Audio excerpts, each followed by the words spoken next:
ವೀಕ್ಷಕರ ವಿಜಯನಗರ ಜಿಲ್ಲೆ ಹೊಸಪೇಟೆ ತಾಲೂಕು ಮರಿಯಮ್ಮನಹಳ್ಳಿ ಪಟ್ಟಣ ಸಮೀಪದ ನಂದಿಬಂಡಿ ಗ್ರಾಮದಲ್ಲಿ ದಿನಾಂಕ 20/8/2025 ಒಳ ಮೀಸಲಾತಿ ಜಾರಿಯಾದ ಹಿನ್ನೆಲೆಯಲ್ಲಿ ದಲಿತ ಸಮುದಾಯದ ಮುಖಂಡರು ಮತ್ತು ಯುವಕರು ಪಟಾಕಿ ಸಿಡಿಸಿ ಸಿಹಿ ಹಂಚಿ ಜೈ ಭೀಮ್ ಘೋಷಣೆಯೊಂದಿಗೆ ವಿಜಯೋತ್ಸವ ಆಚರಿಸಿದರು.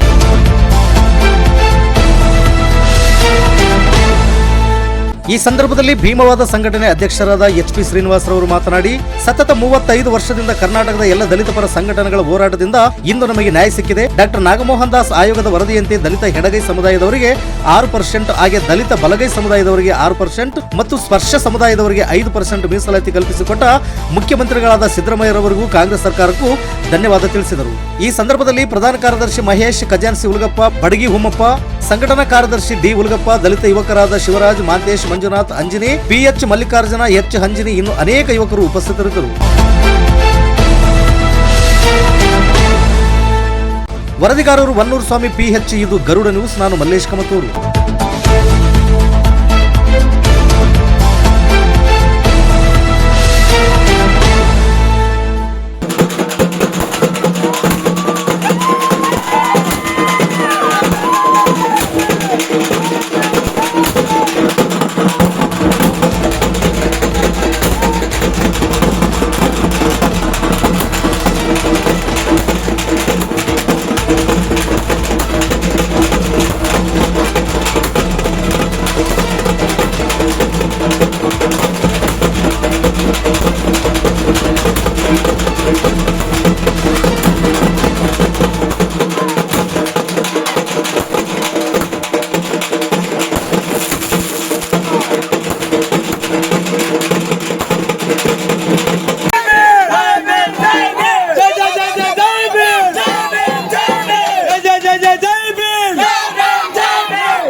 ಮುಖ್ಯ ನ್ಯಾಯಮೂರ್ತಿ ಸದಾಶಿವ 25 ವರ್ಷದಿಂದ ಹೋರಾಟ ಮಾಡಿಕೊಂಡ ಬಂದಂತ ನಮ್ಮ ಹಿರಿಯ ನಾಯಕರಿಗೆ ಹಾಗೂ ಈಗಿನ ಸರ್ಕಾರ ಕಾಂಗ್ರೆಸ್ ಮುಖ್ಯಮಂತ್ರಿಯಾದ ಸಿದ್ದರಾಮಯ್ಯ ಅವರಿಗೆ ಹಾಗೂ ನಮ್ಮ ಮುಖಂಡರುಗಳಿಗೆ ಅದರಂತೆ ಕ್ರಿಮಿನಲ್ ಕೇಸಿಗೆ ತುತ್ತಾಗಿ ನಮ್ಮ ಬಡ ಜನಗಳು ಜೈಲವಾಸ, ಆಸ್ಪತ್ರೆ ಎಲ್ಲ ಹೋರಾಟ ಮುಖಾಂತರ ಅವರನ್ನು ಅನುಭವಿಸಿ ಇವತ್ತು ಇಂದಿನ ಆಗಸ್ಟ್ 1ನೇ ತಾರೀಕು 2024 ಸುಪ್ರೀಂ ಕೋರ್ಟ್ ಆದೇಶ ಆಯಿತು. ಅಲ್ಲಿಂದ ಇಲ್ಲಿವರೆಗಿನ ನಮ್ಮ ಹೋರಾಟ ನಿಲ್ಲಿಲ್ಲ. ರಾತ್ರಿಯನ್ನ ಧರಣಿ ಮಾಡಿದ್ರು, ಉಪವಾಸ ಸತ್ಯಾಗ್ರಹವನ್ನು ಮಾಡಿದ್ರು. ಆದ್ರೆ ಮುಖಾಂತರಗಳ ಸರ್ಕಾರ ಜಗ್ಗಲಿಲ್ಲ, ಬಗ್ಲಿಲ್ಲ. ಇನ್ನು ಒಂದ್ಸತಿ ಸರಿಯಾಗಿ ಮಾಡೋಣ, ಯಾರಿಗೆ ಅನ್ಯಾಯ ಆಗದ ಬೇಡ. ಎಲ್ಲರೂ ನಾವು ಎಸ್ ಸಿ ಅಂದ್ರೆ ಎಲ್ಲ ಒಂದು ಮಕ್ಕಳಿದ್ದಂಗೆ. ಆದ ಕಾರಣಕ್ಕೆ ನಾವೆಲ್ಲರೂ ಒಂದೇ ತರ ಇರೋಣ, ಎಲ್ಲರಿಗೆ ಒಂದೇ ಸಮಾನವಾಗಿ ಹಂಚೋಣ ಅಂತಂದೇಳಿ ಈಗಿನ ಸರ್ಕಾರದ ಮೇಲೆ ಬಹಳ ಒತ್ತಡ ಹಾಗೆ ನಾವೊಂದು ಗಡುವು ಕೊಟ್ಟಿದ್ರು. ಆಗಸ್ಟ್ 12ನೇ ತಾರೀಕಿಗೆ ಸರಪುರಿಯಲ್ಲಿ ನಾವು 15ನೇ ತಾರೀಕಿಗೆ ಒಂದು ಕ್ಯಾಬಿನೆಟ್ನಲ್ಲಿ ತೀರ್ಮಾನ ತಗೊಂಡು ಅವತ್ತು ಎಲ್ಲ ಕ್ಯಾಬಿನೆಟ್ ನಾಳೆ ಅಧಿವೇಶನ ಐತಲ್ಲ 19ನೇ ತಾರೀಕಿಗೆ ಮಧ್ಯಾಹ್ನ 2:00ವರೆಗೆ ಆದೇಶವನ್ನು ನಾನು ಹೊರಡಿಸ್ತೀನಿ ಅಂತಂದೇಳಿ ಮುಖ್ಯಮಂತ್ರಿ ಸಿದ್ದರಾಮಯ್ಯನವರು ಘಂಟಾಘೋಷವಾಗಿ ನಮ್ಮ ಮಾದಿಗ ಸಮಾಜಕ್ಕೆ 6% ಮೀಸಲಾತಿಯನ್ನು ಇವತ್ತು ಜಾರಿಗೊಳಿಸಿದ್ದಾರೆ. ಒಳ್ಳೆ ಕೆಲಸ ಮಾಡಿ ಯಾವ ತಪ್ಪುಗಳಾಗಲ್ಲ.